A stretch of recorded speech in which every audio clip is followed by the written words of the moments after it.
Hello दोस्तों, आप सभी का स्वागत है मेरे YouTube channel the secrets of medicine पर। मैं हूं शेषमणि पांडे और मेरे इस चैनल में सभी मेडिसिन से रिलेटेड इन्फॉर्मेशन होती हैं। तो आप लोगों से रिक्वेस्ट है कि प्लीज़ मेरे चैनल को सब्सक्राइब करें, लाइक करें, कमेंट करें। तो चलिए, आज की इस वीडियो में हम बात करने वाले हैं टाइफाइड फीवर, जिसे हिंदी में आंत्र ज्वर या बोलचाल की भाषा में मोतीझरा कहते हैं।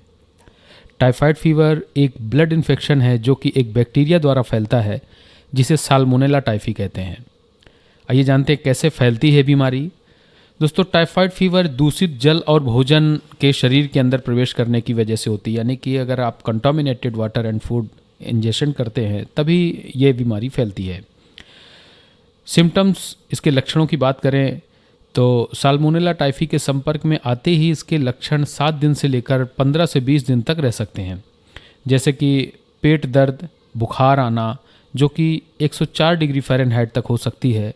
इसके अलावा व्यक्ति को कमजोरी महसूस होती है, कब्ज की शिकायत यानी कि कॉन्स्टिपेशन हो सकता है, गर्दन या गाल में रैशेस आ सकते हैं, सर दर्द बहुत तेज़ से हो सकता है, साथ में सर्दी खांसी हो सकती है, मतली आना, बेचैनी होना, नोजिया, वोमिटिंग, दस्त और भूख लगना बंद हो सकता है। लीवर तथा स्प्लीन में साइज बढ़ जाता है, जीभ पर सफ़ेद परत भी जम सकती है और कुछ लोगों में हथेली तथा तलवों में जलन भी हो सकती है। अब आइए इसके इन्वेस्टिगेशन की बात करते हैं।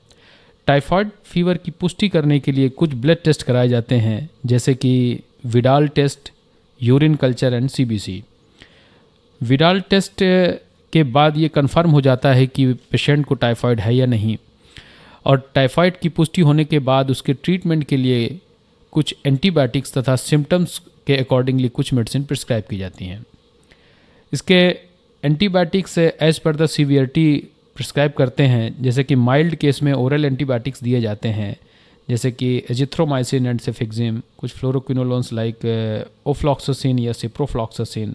और सीवियर या कॉम्प्लिकेटेड टाइफाइड है तब उसमें स्ट्रॉन्ग एंटीबायोटिक यानी कि हायर एंटीबायोटिक्स के बगैर ठीक नहीं हो सकता, जैसे कि सेफ्ट्रैक्सोन, सिफोटैक्सिम, एस्ट्रियोनम या मिरोपेनम। ये ट्रीटमेंट की बात हो गई। इसके बाद सिम्टम्स कंट्रोल करने के लिए कुछ मेडिसिन, जैसे कि बहुत तेज़ बुखार और बदन दर्द है तो पैरासीटामोल या एसिक्लोफेनिक विद पैरासीटामोल प्रिस्क्राइब किया जाता है। इसके अलावा पेशेंट को फ्लूइड्स लेना बहुत आवश्यक होती है, जो कि ओरली या कि आईवी रूट से दिए जाते हैं। डेक्सामेथोसन यानी कि स्टेरॉइड का देना भी इसमें बहुत फ़ायदेमंद होता है और इसमें काफ़ी तेज़ रिकवरी होती है। अब इसके बाद बात करते हैं पेशेंट की डाइट के रिलेटेड।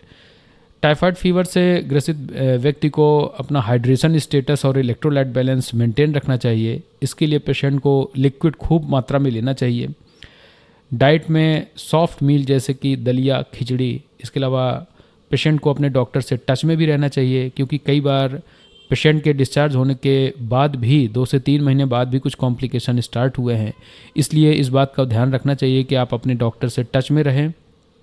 इसके अलावा इसकी प्रिवेंशन के लिए वैक्सीन भी आ चुकी है, तो आप अपने डॉक्टर से कंसल्ट करके इसे लगवा सकते हैं। जैसे कि अगर कहीं रिस्की एरिया में जाना है जहाँ पर टाइफाइड का खतरा ज़्यादा है तो इससे बचाव किया जा सकता है।